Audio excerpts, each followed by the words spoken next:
Hey guys, it's Vince. Today in this video I'm going to be discussing a process that I hope you never have to use. However, if you do have to use it, I want you to be well informed on the process and how simple it is to actually send your Gecko Drive back for warranty service. So first thing you're going to want to do is open up to geckodrive.com. Of course, as you can see, I've already got it selected. You'll go to their home page. Once you do that, you're going to come over here to support. You're going to click on it. You're then going to scroll down all the way to the bottom and you're going to look for returns. Once you see returns, it's basically in the middle of the page all the way at the bottom. It's on the green bar. You're going to click on that. And then I seriously suggest you guys read the returns on everything. Product returns, just read the first paragraph, it's returns. Second paragraph, limited warranty, limitation of liability. Third and fourth, of course, is inspection and claims. Once you do all that reading, you're going to come underneath and it's going to ask you for your first name, your last name, your email, the product in which you want to return for inspection for service, and the reason for the return, and then of course the agreement that you have read and understand Gecko Drive return policy. Now once you guys go through all that, again, anything with a red asterisk needs to be filled out. So company you don't have to fill out, and phone number you don't have to fill out. I always recommend it. It makes it easier for them to contact you in the event they have to. So more information is definitely not a bad thing. Once you fill all this information out, you're going to submit it. You'll get a confirmation from Gecko that it's been submitted. Once that's done, you're going to notice that in a day or so, you're going to actually receive an email from Noelle. Typically it's Noelle from Gecko Drive, and she'll send an email stating, "Hello, please return your drive to the address below and fill out and include a copy of the attached RMA form in your shipment indicating RMA number," and again it'll be in bold print, the RMA. "Please be sure to complete all areas of the form. You will be contacted upon arrival of your return. Once your drive has been inspected and evaluated, we will send you an invoice via email with the diagnosis. Please be sure to keep a lookout for it in your email box. A small repair evaluation fee may apply depending on the drive's current 1-year warranty status. Prices are shown on the attached product return form. You will be notified before any charges are made." The next thing it says is, "Please only send Gecko Drive products to us. Third-party products such as motors will not be used during our testing process and will be charged more for return shipping due to excess weight. Please let me know if you have any questions. I am more than happy to help you." Now guys, I'm just going to give you guys a heads up. Apparently some people, I don't know why they would do this, but they like to send more components back to Gecko Drive than is required. I want to save you guys the hassle of doing that. Gecko Drive just actually manufactures your driver.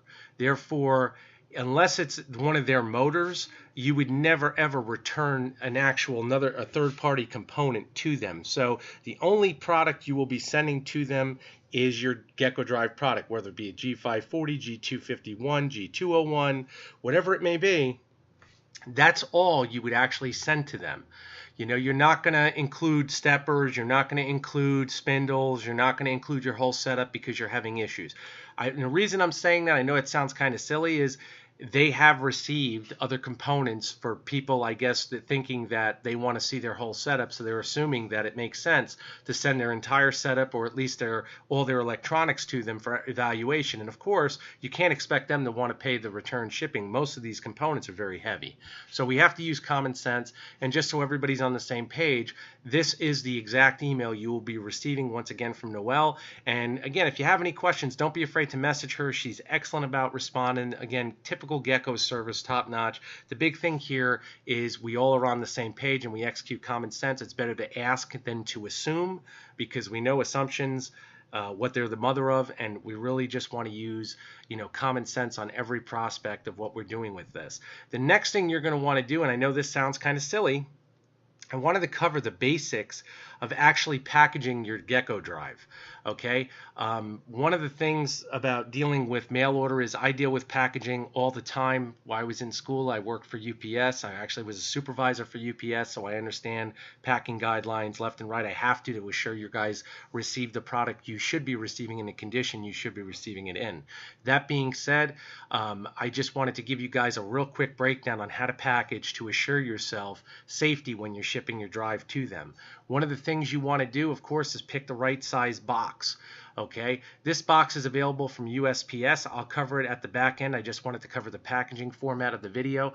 These are free. You can pick it up. Again, you can have your USPS driver actually deliver it to your location free of charge.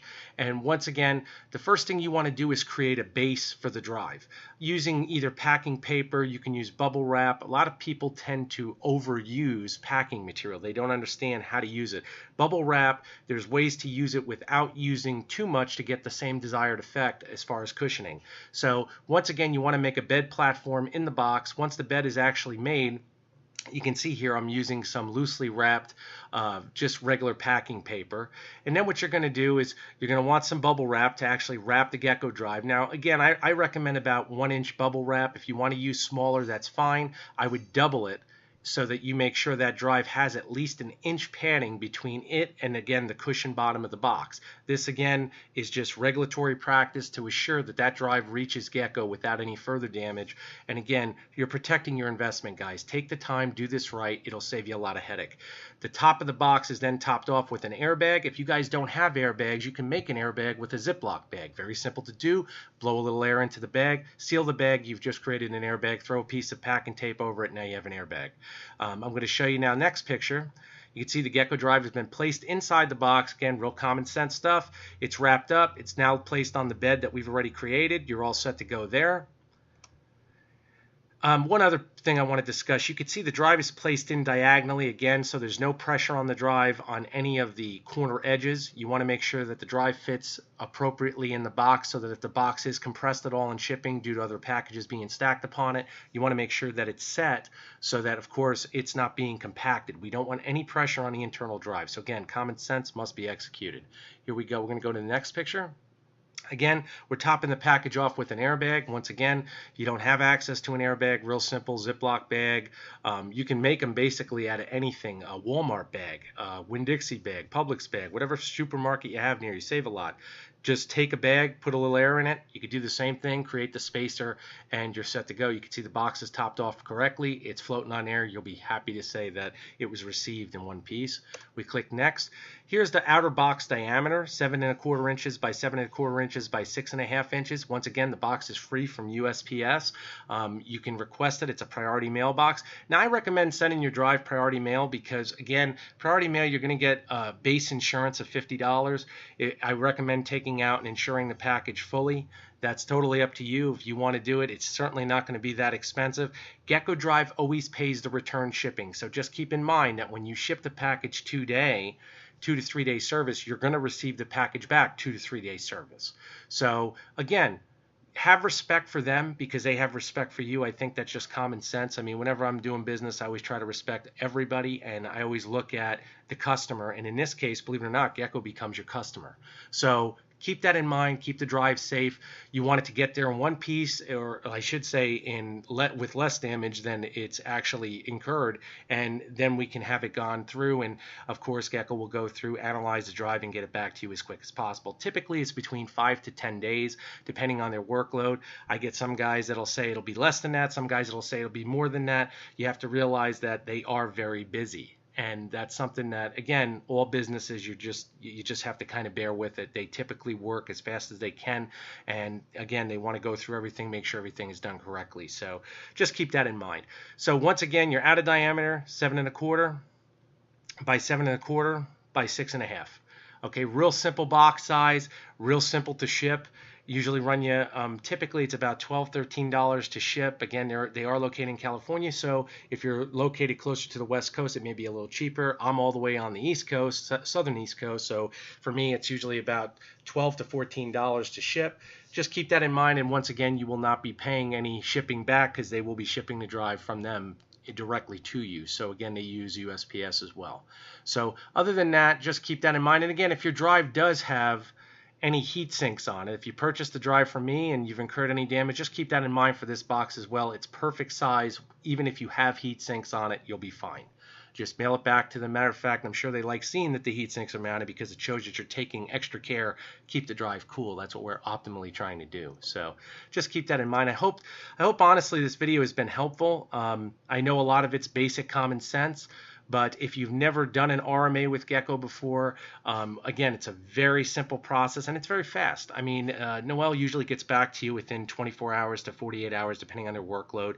And the process usually goes, like I said, the duration can go anywhere between 5 to 10 days, sometimes a little more, sometimes a little less. So just keep that in mind. If you guys do have any questions, don't be afraid to message me. Again, you can message me through YouTube. You can message me through eDealers Direct, which is my store on eBay. I'm there to help. And again, I want to make this process as simple as possible. I've never seen a video done on it, and it should have been done a while ago as far as I'm concerned, because then everybody's on the same page. We try to keep everything congruent, and it makes things simple all the way around. So once again, if you guys need anything, let me know. Thank you. Take care.